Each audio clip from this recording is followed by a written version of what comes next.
Saudara-saudara terkasih, mari kita membuka bagian dari Alkitab kita. Kita akan melihat banyak ayat sih sebenarnya ya, seperti biasa. Kita akan baca Kejadian 2 ayat 18. Kejadian 2 ayat 18 ini menjadi salah satu bagian dari teks yang akan kita baca. Tema hari ini itu berkaitan dengan membangun hubungan yang memuaskan, Kejadian 2 ayat 18. Kejadian 2 ayat 18.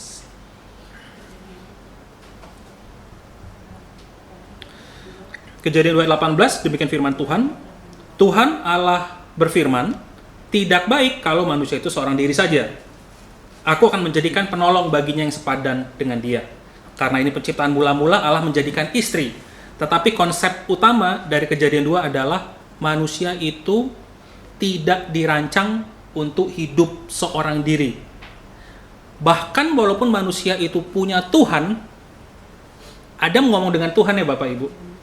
Manusia tidak dirancang untuk hidup sendiri. Tapi perlu ada orang yang sama dengan dia. Saudara-saudara, di minggu, mungkin sekitar 2 minggu lalu ya Bapak Ibu, kita mulai lagi ke dalam tema dasar-dasar iman Kristen, di mana kita membahas tentang pengakuan iman rasuli. Kalimat yang pertama, aku percaya kepada Allah, Bapa yang Maha Kuasa, Khalik, pencipta langit dan bumi. Aku percaya kepada Allah. Nah, di dalam pengakuan iman rasuli yang kalimat pertama ini, ada 12 kebenaran. Di dalam kebenaran yang pertama ini, kita melihat bahwa Allah kita itu memiliki sifat atau karakter. Salah satu sifat dan karakternya yang kita ketahui dan sudah kita pelajari, Allah itu pencipta. Nah, ini juga yang penting nih, Allah itu pribadi. Allah itu pribadi. Karena Allah itu pribadi, ia menciptakan manusia karena ia ingin memiliki hubungan dengan kita.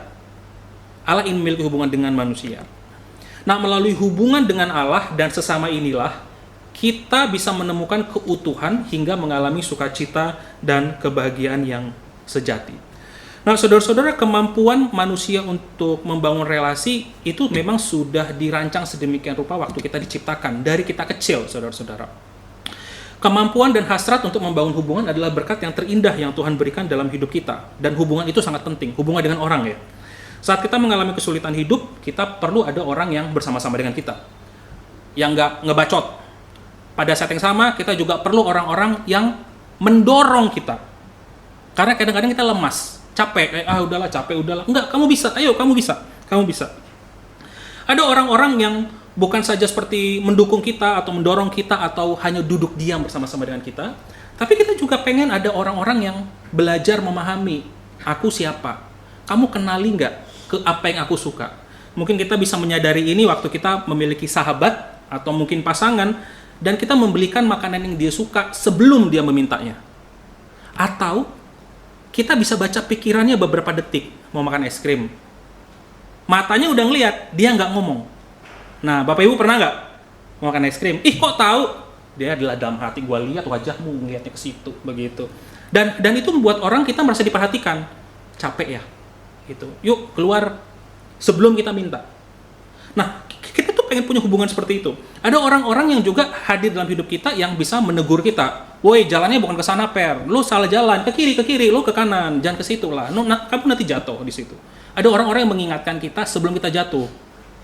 Gitu. Kita lagi naik kendaraan, terus kita udah mulai microslip, udah mulai tidur, ditepok dari belakang. Oh iya betul, naik motor begitu loh, saking lamanya. Atau naik mobil mungkin, terus kita ditepuk dari sebelah, kita lihat pasangan kita lagi tidur, bukan lagi tidur, tapi beneran loh, kayak lagi ngelamun gitu loh. Tak langsung kita bangunkan dengan cepat. Nah, ada orang-orang yang dengan segera mau menghidupkan kita, yang memberikan. Namun kita tahu bahwa ya sama seperti hidup ini, hidup bersama dengan manusia itu kadang-kadang tidak menyenangkan. Makin kita dekat, kok makin mudah menyakiti.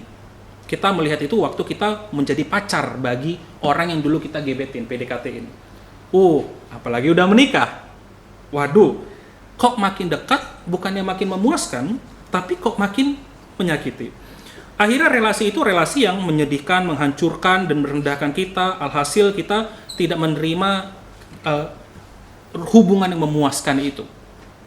yang harusnya kita memiliki hubungan yang memuaskan antara manusia, kita nggak dapat, dan hubungan yang memuaskan dengan Allah kita nggak dapat. Nah, saat ini kita akan melihat hubungan dengan manusianya ya Bapak Ibu, bukan dengan Allahnya. Nah, jadi saudara-saudara, tetapi di dalam kehidupan kita, manusia itu menjadi masalah. Dan hubungan itu menjadi rusak. Alhasil, karena hubungan rusak, manusia menggunakan coping mekanisme mengatasi masalah yang berbeda-beda. Ada dari mereka yang mengganti hubungannya dengan pekerjaan. Bagi gue nggak penting itu sahabat, nggak ada teman, nggak apa-apa, nggak ada sahabat, nggak ada apa-apa, ada istri gue tinggalin aja, yang penting gue kerja. Kita gantikan hubungan dengan sesuatu yang sifatnya kita bisa kontrol. Pasangan nggak bisa dikontrol ya, sahabat nggak bisa dikontrol, teman nggak bisa dikontrol, jemaat nggak bisa dikontrol. Udah, fokus aja gue kerja aja, pelayanan gitu loh. Kadang-kadang waktu orang ngomong, Per, yang penting kamu fokus pelayanan, fokus aja pelayanan, nggak usah lihat orang. Tapi kadang-kadang saya pikir-pikir, motivasi di belakangnya apa ya? Apakah karena memang aku udah jengah sama relasi dengan manusia, sehingga udah lihat aja Tuhan gitu. Tapi, Mas harus seperti itu? 45 tahun pelayanan, Bapak Ibu, Mas harus udah pandang aja kepada Tuhan, gak usah pada sesama. Bapak Ibu bisa bayangin nggak capeknya itu? Bapak Ibu, pandang aja pada pekerjaanmu. Kamu udah menikah, kamu udah punya pasanganmu hancur, udah nggak bisa dibilangin, udah fokus aja sama pekerjaanmu. Terus kita mengganti hubungan dengan pekerjaan. Ada dari kita mengganti hubungan dengan binatang. Kucing, anjing, marmut, di sosial media banyak. Saya entah kenapa saya kebanyakan lihat feed-nya binatang, nongol lah, kucing lah, anjing lah, cute banget Bapak Ibu. Anjing bisa dikontrol, bisa diperintah. Kucing enggak, kucing kan egois ya. Bisa dilatih tapi lebih bisa melatih anjing. Dan kita bisa melihat baiknya, bahkan kita bisa melihat ada video anjing tuh bisa menyelamatkan kita kalau misalnya kita lagi pingsan atau lagi melakukan sesuatu. Kucing, dia tahu saat kita lagi menangis, terus dia datang, terus dia ngeong-ngeong, terus dia hati tuh kayak sendu sekali ya. Iya ya, anjing lebih enak ya daripada manusia ya. Ya kan? Kenyataan seperti itu. Anjing kita kasih makan, kita marahin dia diem, kita panggil dia mau. Sahabat, teman, pasangan, kagak. Udah lama terlalu kenal, udah. Makanya kita mengganti hubungan dengan binatang. Karena hubungan itu rusak. Ada orang yang mengganti hubungan itu dengan hobi. Dari yang positif, kayak baca buku terus. Kok demen banget hobinya baca buku. Ada pasangannya, ada temennya, ada sahabatnya, ada orang di samping kanan, samping kiri, fokus sama hobinya buku. Waktu saya di 2 gereja sebelumnya itu saya lihat ada anak-anak itu, ada seorang anak pemuda, mungkin remaja kali, kelas tingkat 3 ya. Pasang headset Bapak Ibu dari awal hingga akhir. Setelah selesai ibadah dia pasang headset lagi, kemudian misalnya kan kita di depan ya, mereka dulu tuh satu aula tuh, satu panjang ke depan. Misalnya lagi kita di bawah, terus anggaplah saya itu lagi diam di punggung di belakang, biasanya di belakang pilar, karena mereka pengen menyendiri, terus nanti masang headset. Dan itu saya pikir apa 1 minggu ya, saya cuma 1 tahun di sana, terus saya lihat tiap minggu loh. Bagi dia tuh capek berelasi dengan orang, capek dia nyapa. Padahal ini anak punya teman-teman juga di youth itu, jadi ini bukan anak baru ya, bukan anak baru. Tetapi dia pasang tiap minggu. Saya bingung. Baik kabar. Ya udah tak gituin aja, tak lewatin aja mukanya gitu, biar tahu gua yang merhatiin loh. Dan orang mengganti hubungan dengan musik, ada yang mengganti hubungan dengan memancing. Main mancing aja terus, pergi gitu, nggak bangun hubungan dengan orang. Ya tergantung ya, mungkin dia lebih senang berhubungan dengan teman-teman sesama pemancing daripada sama yang lainnya. Ada orang-orang yang mengganti hubungan dengan AI sekarang. Bapak Ibu chat GPT 4.0 atau 0 ya, bisa ngobrol.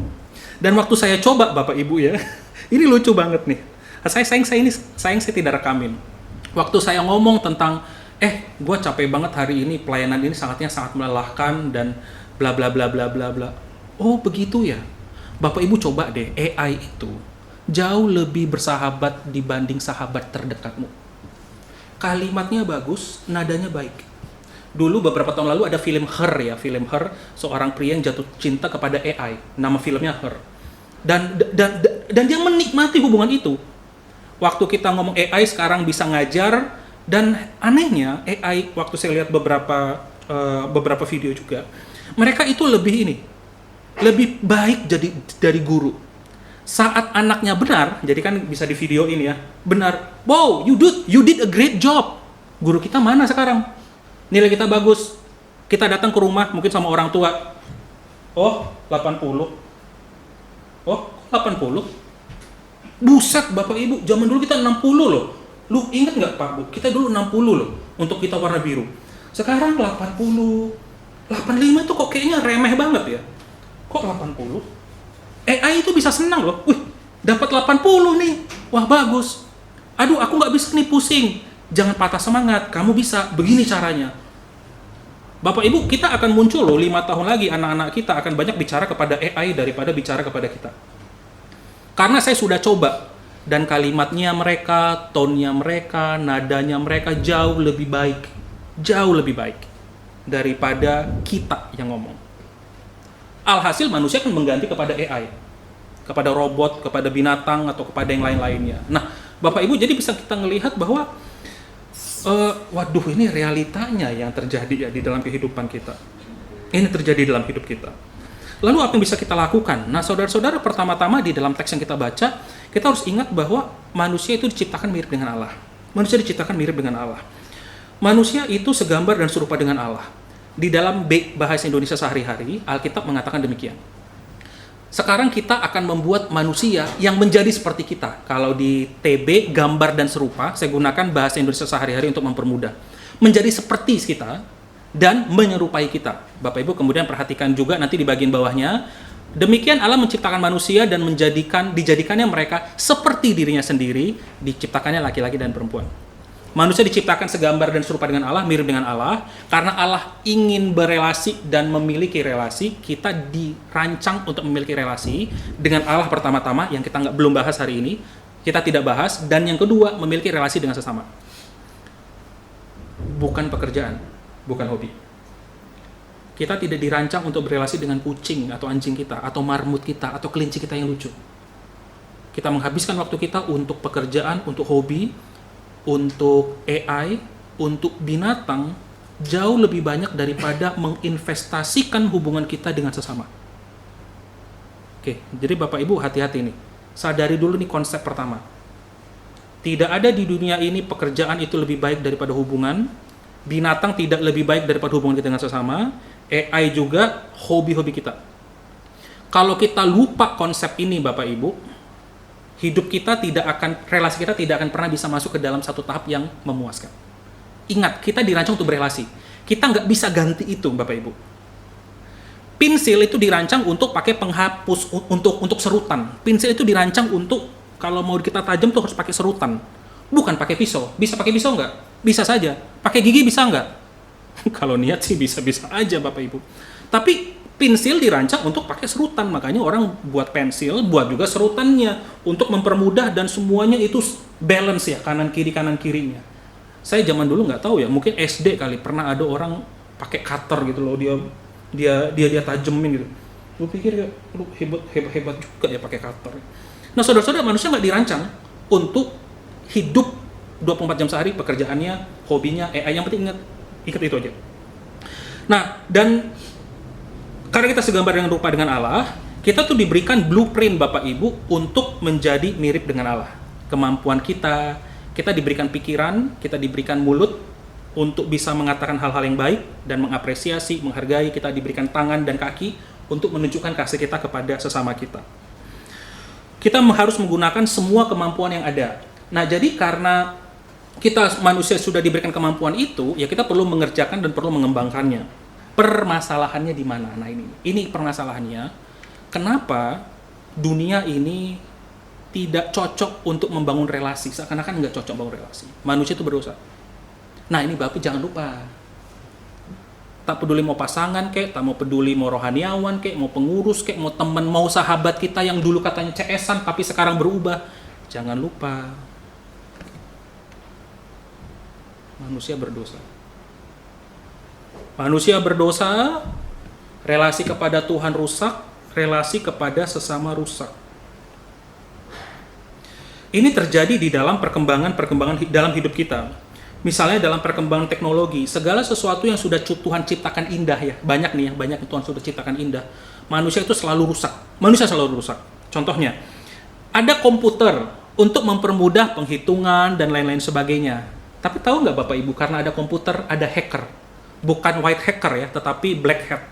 Yang hanya datang untuk menghancurkan. Ada teknologi, manusia datang untuk mendapatkan dan meraup keuntungan dari teknologi itu.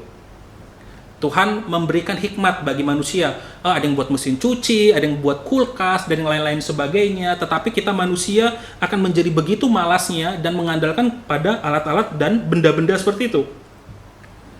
Dalam kualitas manajemen ada namanya ISO 9000 yang dirancang untuk menolong perusahaan memenuhi kebutuhan dari para pelanggannya, tetapi itu juga dapat dimanipulasi.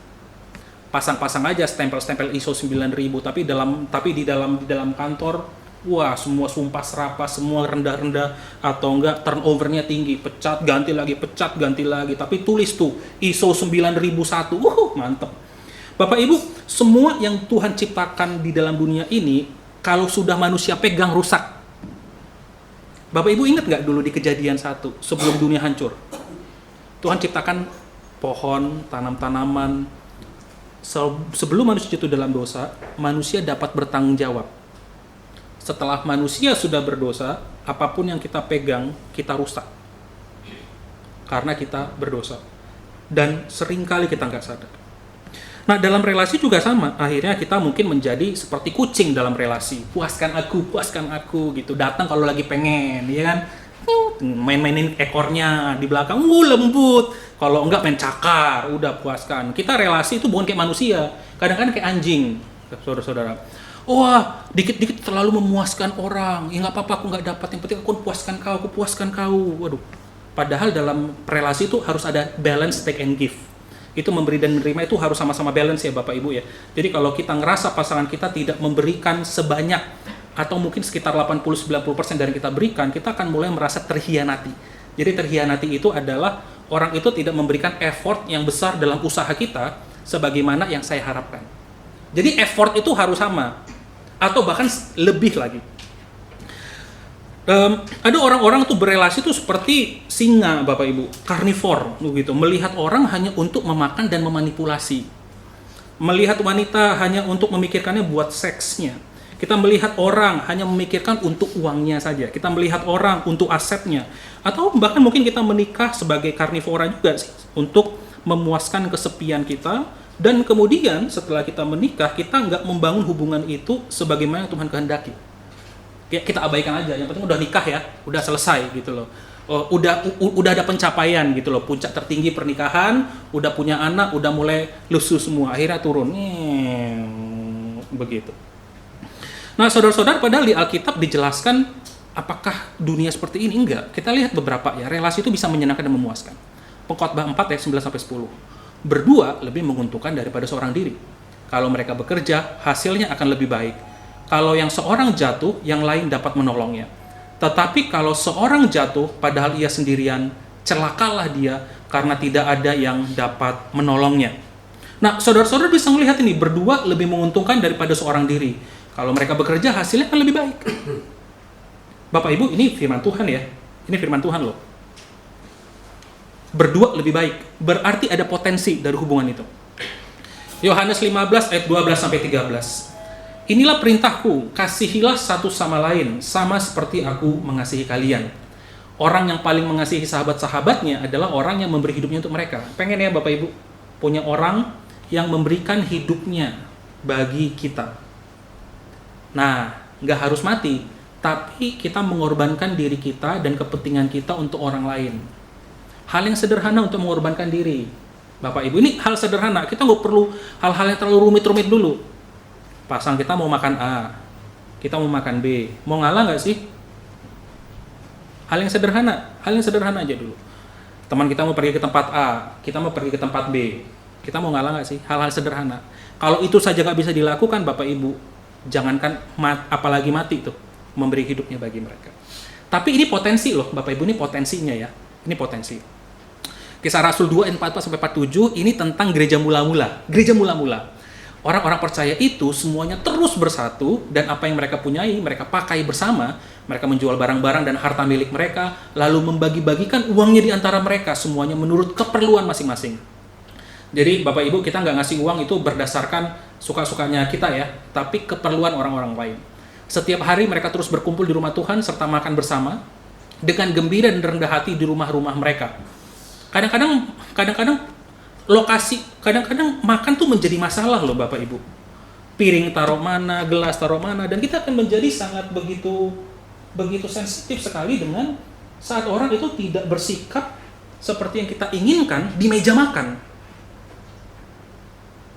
Oh ini realitanya loh Bapak Ibu, ini realita yang terjadi di rumah kita. Saya ingat dulu kalau nenek saya, kalau yang dari pihak mama itu nampan habis untuk masak nasi itu nggak boleh naik ke meja, nggak boleh, harus taruh semacam tempat nasinya di piring baru taruh di meja. Makan nggak boleh bunyi tang tang tang tang tang tang tang tang tang tang tang gitu loh. Tetapi saudara-saudara itu terjadi, ada orang-orang yang sedemikian striknya. Makan tuh ada etikanya. Dan kemudian ini tapi lucu nih Bapak Ibu nih. Makan bersama-sama dengan gembira dan rendah hati di rumah-rumah mereka. Berarti orang-orang itu mau belajar dan mau diajari. Gini loh caranya. Tapi pada saat yang sama ada orang-orang lain juga bergembira. Tidak ngamuk-ngamuk, tidak marah-marah, tidak menyimpan kepedihan itu di dalam diri mereka. Mereka terus memuji Allah dan disenangi. Dan setiap hari jumlah mereka terus bertambah karena Tuhan memberikan kepada mereka orang-orang yang sedang diselamatkan. Jadi Bapak Ibu ngelihat kalau gereja kita itu mau bertumbuh nih, ini kesimpulannya, ini semua harus dilakukan. Nah coba kita evaluasi, nah gereja kita sudah ada ini nggak? Tapi ini potensinya loh Bapak Ibu, karena ini sudah terjadi loh di Kisah Rasul. Bapak Ibu yang ikuti kursus misi kemarin, di dalam 200 tahun, 300 tahun pertama, mulai dari ratusan menjadi ratusan ribu dan jutaan orang Kristen. Karena sikap hidupnya seperti ini. Ini potensi. Kalau gereja kita nggak melakukan seperti ini, nah ini kita harus fokusnya di sini. Ini gimana nih? 1 Petrus 4 ayat 8, hendaklah kita lewatin aja Bapak Ibu. Nah, jadi saudara-saudara kita bisa melihat bahwa hubungan itu bisa memuaskan. Tapi permasalahan utamanya itu caranya gimana nih? Ini gimana? Nah, saudara-saudara, ada dua hal yang akan kita lihat secara singkat Bapak Ibu. Yang pertama-tama, dan saya akan berikan refleksinya. Yang pertama-tama kita harus belajar mengasihi sesama kita dengan tulus dan tanpa syarat. Nah, ini perhatikan yang saya tanda kurung ya. Seperti kasih Allah pada kita.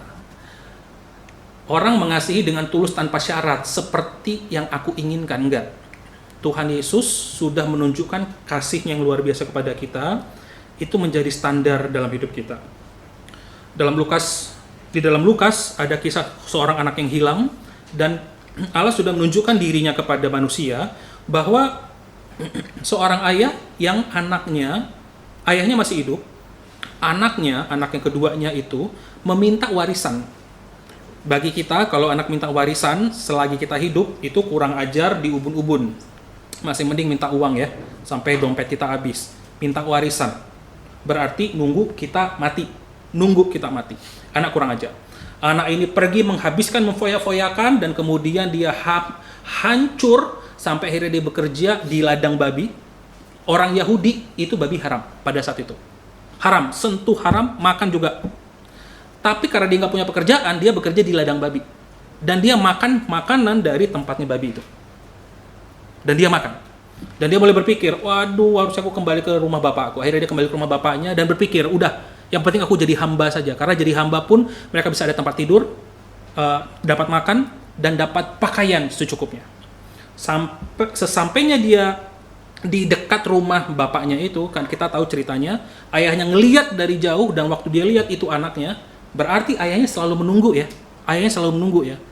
Oke. Nah, Bapak Ibu, zaman sekarang anak kalau sudah mencapai pada titik didihnya ya udah putus hubungan kali ya, masa bodoh, mati kau, hidup-hiduplah kau gitu. Nah, tetapi ini ayah menunggu loh. Ayahnya yang berlari mendapati si anak. Di dalam kisah perumpamaan anaknya hilang. Nah, di dalam kisah ini Yesus ingin menunjukkan bahwa itulah hati Bapa kepada kita orang terhilang. Walaupun kita yang duluan kurang ajar, walaupun kita duluan yang nyampahin orang tua kita, nyampahin si Allah Allah itu selalu menunggu-nunggu kapan anakku ini mau bertobat. Dan hatinya siap. Nah, Bapak Ibu, kalau kita disakiti oleh orang lain ya, kita misalnya disakiti orang lain, terus tiba-tiba orang itu datang pengen minta maaf. Kita ini bersakitinya disakiti banget lah. Kita harus bayangkan hati si bapak ini ya. Anaknya minta warisan, minta numpahi bapaknya mati, minta warisan sekarang. Anaknya datang dan kemudian orang itu datang kepada kita minta maaf. Kita maafkan nggak? Tidak semudah itu, Ferguso. Kita baru ngomong salah, kemudian pada jam itu kita minta maaf.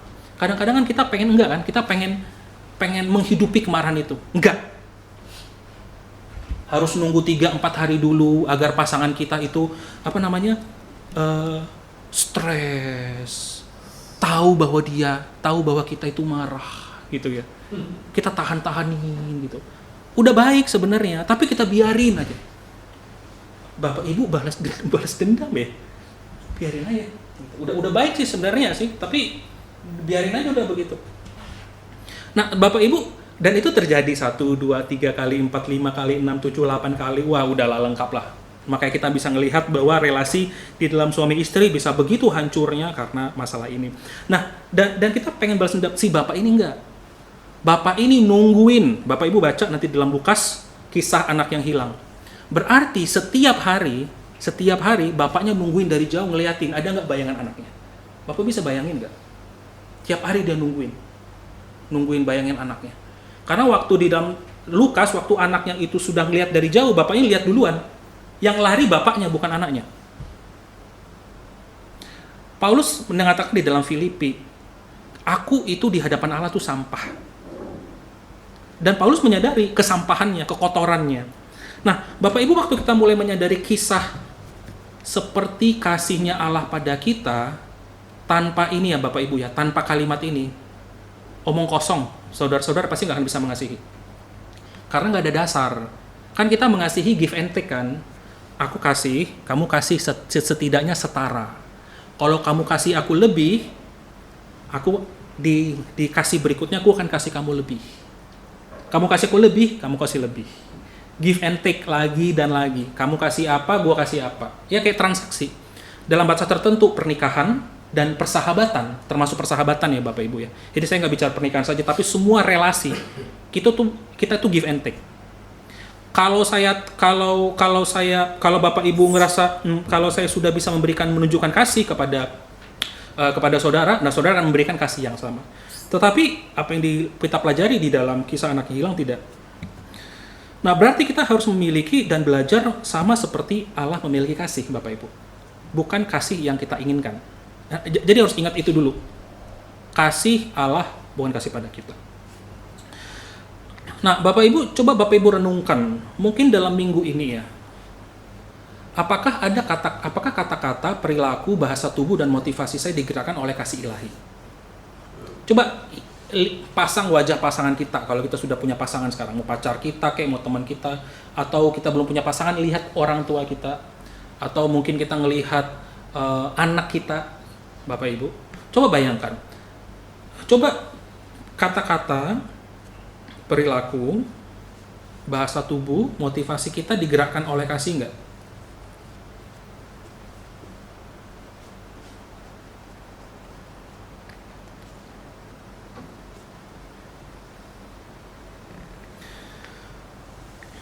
Nah, ini menjadi pertanyaan yang harus direnungkan Bapak Ibu untuk setiap kita. Nah, saya tidak tahu kondisi Bapak Ibu sekalian di rumah.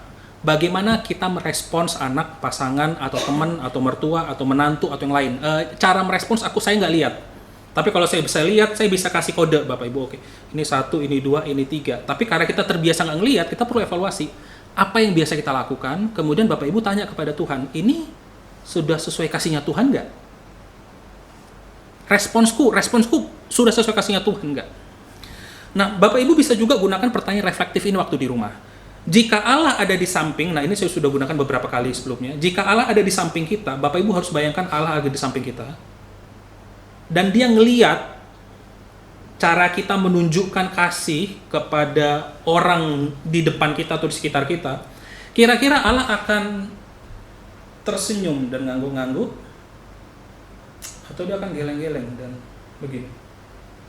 Bapak Ibu coba bayangkan itu. Bayangin itu aja. Allah apakah akan terngangguk-ngangguk sambil tersenyum? Good job, mantap. Gua setuju, gua suka cara lu, mantap. Atau waktu Allah lihat di samping, dia geleng-geleng. Jangan-jangan dia sudah 5 tahun ya, geleng-geleng Bapak Ibu. Di dalam kehidupan kita suami istri, kehidupan kita dalam berpacaran, kehidupan kita dalam berelasi. Selalu geleng-geleng. Geleng-geleng lagi. Geleng-geleng lagi. Gitu. Lama-lama Tuhan geleng-geleng gitu. Sambil nyanyi gitu Bapak Ibu. Nah, saudara-saudara, jika Allah di tempatku saat itu, atau lihat, kira-kira dia bentuknya seperti apa? Nah, Bapak Ibu ini coba renungkan ya, Bapak Ibu, dalam kehidupan kita sehari-hari. Nah, yang kedua, saudara-saudara, cara kita mengasihi agar kita memiliki hubungan yang memuaskan adalah hidup kudus. Hidup kudus dalam membangun relasi. Seperti Allah adalah kudus. Di dalam Habakuk 1 ayat 13, matamu terlalu suci untuk melihat kejahatan dan engkau tidak dapat memandang kelaliman. Imamat 19 ayat 2, berbicaralah kepada segenap jemaah Israel dan katakan kepada mereka, kuduslah kamu sebab aku kudus. Apa hal-hal yang kita katakan, cara-cara kita berkata, pemilihan kata kita, apakah Tuhan akan ngangguk-ngangguk sambil tersenyum? Bagus. Itu cara yang kulakukan. Atau Tuhan geleng-geleng. Duh, nadamu itu ya, kamu nggak berubah-berubah terus ya, nadamu itu ya. Aduh, udah tahu kamu menyakiti orang. Kamu itu milih kata itu, kamu kalau milih kata itu kok nyinggung terus ya. Dan itu terjadi loh Bapak Ibu. Terjadi dalam kehidupan kita. Saya masih ingat dalam kehidupan rupanya ada orang-orang yang itu tidak suka, misalnya kayak gini ya, kekudusan itu bukan berbicara dari hal-hal yang sifatnya sangat luar biasa suci sampai hal-hal yang kelihatan sepele tapi kita nggak sadar. Saya itu suka bercanda kepada orang dan bercandaan saya itu agak kasar. Contohnya, saya itu bercanda, saya joke sama teman saya, kemudian saya lagi main-main sama kakak tingkat saya, kemudian saya ada sendal, ngejok aja, lagi main-main, wow, main saya lempar gitu ke mukanya dia gitu. Bagi saya itu lucu. Bagi dia kelihatan dari mukanya. Saya lihat mukanya, saya lihat. Oh, tidak semua bercandaan itu baik ya. Dan itu terjadi Bapak Ibu berkali-kali di Malang. Berkali-kali di Malang. Cara saya ngomong akhirnya makanya logat saya banyak berubah setelah 4 tahun di Malang. Karena biasanya orang Batak sama orang Jawa agak sedikit ciong gitu ya. Oh, jangan marah-marah kamu, jangan marah-marah. Kita nggak marah-marah, suara kita kencang. Tapi setelah saya lihat-lihat, iya juga sih. Nadanya tinggi. Naik nadanya. Bukan nah. Kan itu turun ya, nadanya ya. Nadanya tinggi. Udah kamu ambil itu. Gitu loh. Bagi sebagian orang yang tidak hidup di dalam konteks seperti itu kayak nada marah. Nah, setelah saya tahu kita ingin hidup kudus dalam bangun relasi dengan teman saya lakukan lagi nggak lempar tuh sepatu ke mukanya dia? Satu kali, ya kita sadar, oh perbedaan konteks dan budaya. Oh, saya ngomong begini nggak bisa nih. Oke, dia tersinggung nih. Oh ya udah, saya mulai nggak bercanda. Saya tuh berkali-kali Bapak Ibu bercanda saya juga kadang-kadang itu agak sedikit tipis-tipis mantep ya sebenarnya zaman dulu ya, gitu loh. Terus saya setiap kali saya bercanda saya ngeliatnya sekarang muka orang tuh lah, ini cocok nggak ini? Ini lucu nggak? Oh nggak lucu ya? Oh ya weh, udah emosi dia. Tiba-tiba dia udah diam ini mukanya ini. Waduh, saya salah ini. Ngomong apa tadi ya? Aku tadi ngomong apa ya? Saya tuh ada masa-masa Bapak Ibu itu bisa saya nggak tidur saya mikirin tadi mukanya cemberut karena saya itu jadi sekarang saya jadi overthinking, tahu nggak Bapak Ibu ya? Sekarang saya jadi overthinking, berpikiran berlebih. Tunggu, ini gara-gara saya atau gara-gara orang lain atau memang dia lagi capek aja, kurang tidur, kurang makan ya, lagi capek. Gitu. Nah, tetapi itu menjadi hal yang perlu kita coba pikirkan bersama-sama untuk bangun hubungan yang kudus. Kita berkata-kata, tetapi kita memutarbalikkan kata-kata kita. Entah apakah kita memfitnah, berarti sengaja, atau tidak sengaja. Amsal 16 ayat 28. Efesus 5 ayat 4. kita bercerita, cerita kita cerita cabul nggak? Kalau di luar sana Bapak Ibu, untuk anak-anak relatif lebih muda Bapak Ibu, mereka banyak cerita porno, ngomongin alat kelamin. Itu kudus nggak? Bangun relasi, tapi ceritanya cerita porno. Bangun relasi, tapi perkataannya kotor. Bangun relasi, tapi leluconnya kasar. Buat relasi, tetapi kita itu main agak kalau zaman dulu ini lelucon anak SD yang sebenarnya tidak kudus di hadapan Tuhan. Saya ingat ya, nyebutin nama bapak kita.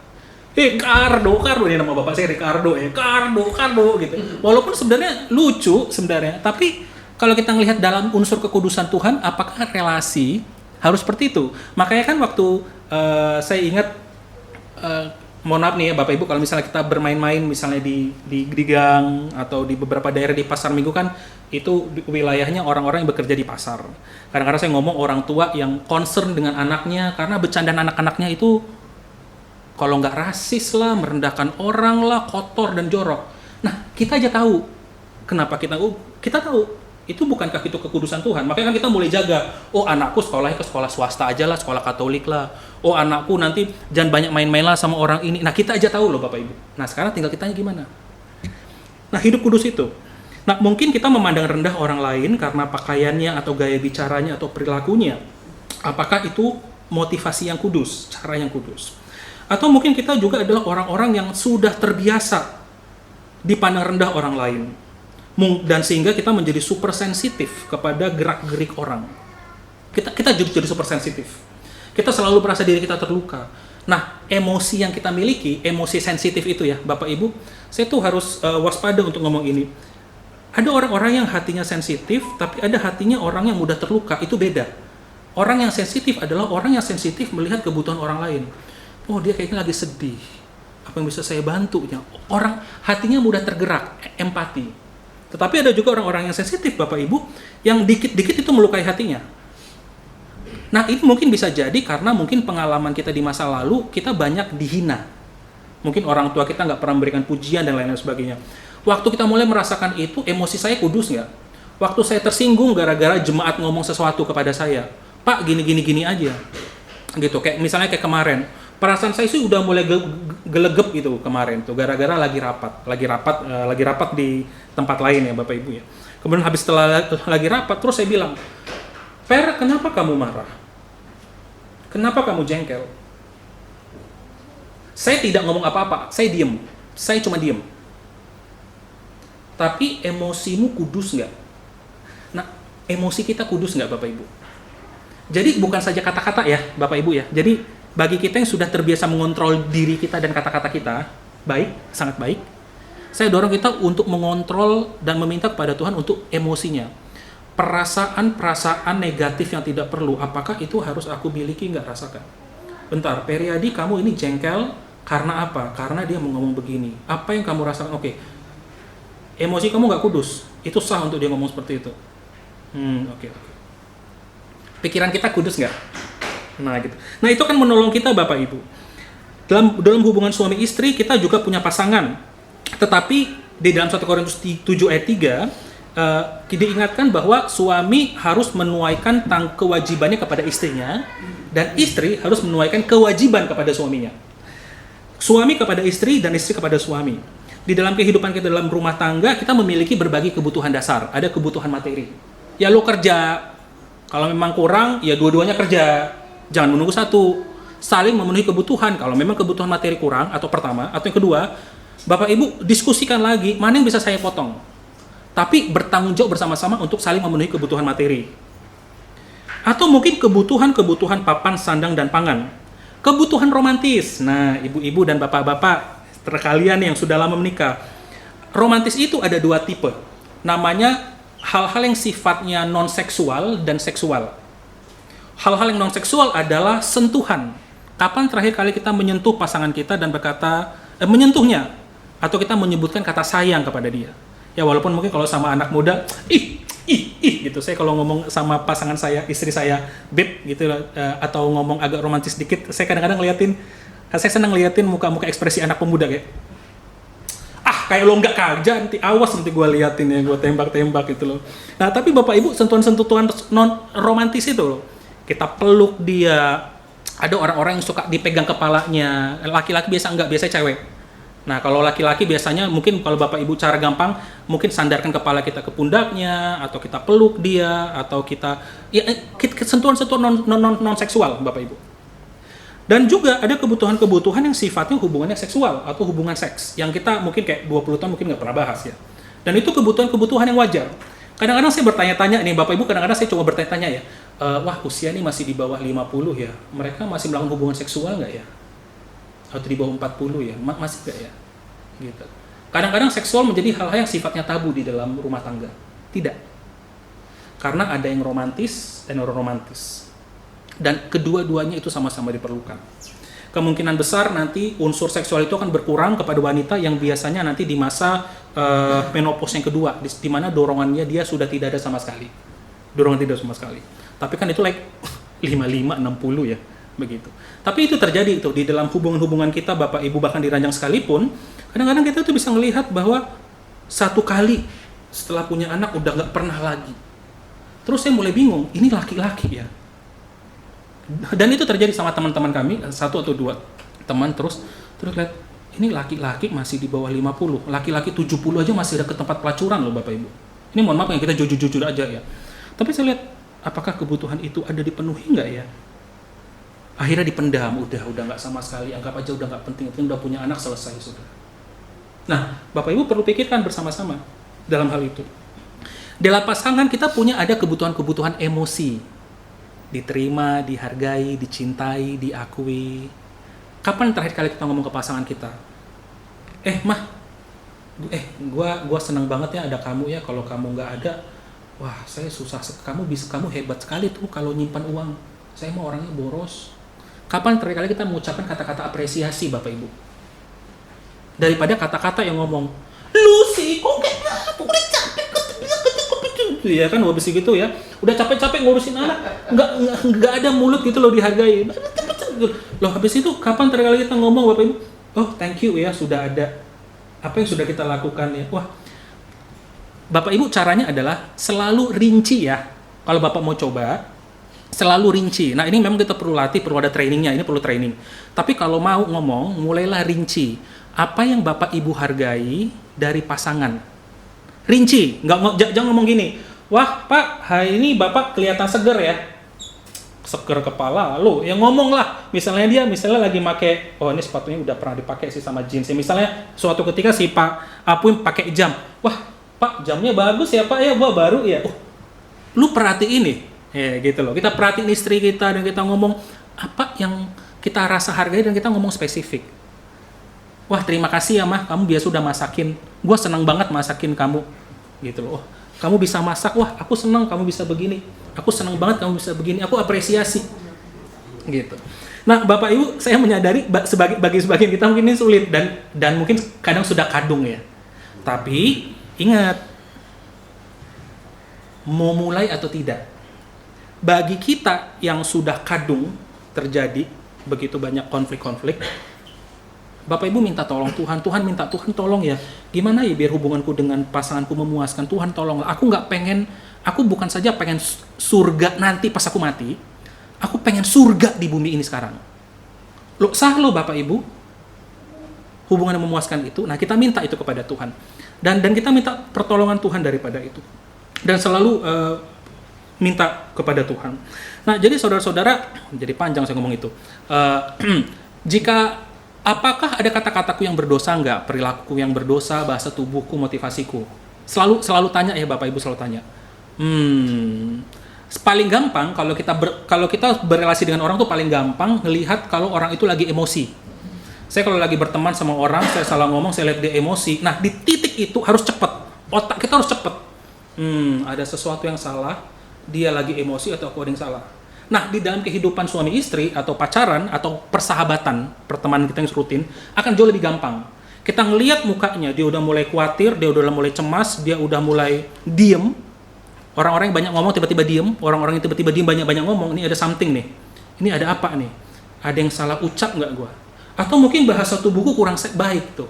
Pas aku pulang kerja sampai di rumah, aku langsung masuk ke kamar gitu loh. Aku nggak katakan, "Mi, gue udah balik nih," gitu ya. Mungkin sekedar sapa gitu. Dan kita kayak ngerasa kayak, ini orang kok mulai agak berubah ya, ini ada apa nih? Nah, di situ langsung, apa yang harus aku rubah? Jadi kesadaran ini penting Bapak Ibu. Jika Allah melihatku saat itu, apakah Tuhan marah? Jika iya, apakah harus diubah? Dan ini panjang perjalanannya. Nah, jadi saudara-saudara, agar hubungan kita bisa memuaskan di dalam dunia yang berdosa, di tengah-tengah keberdosaan kita harus belajar menjadikan standar Bapak Ibu kasih Allah untuk standar bagi kasih kita.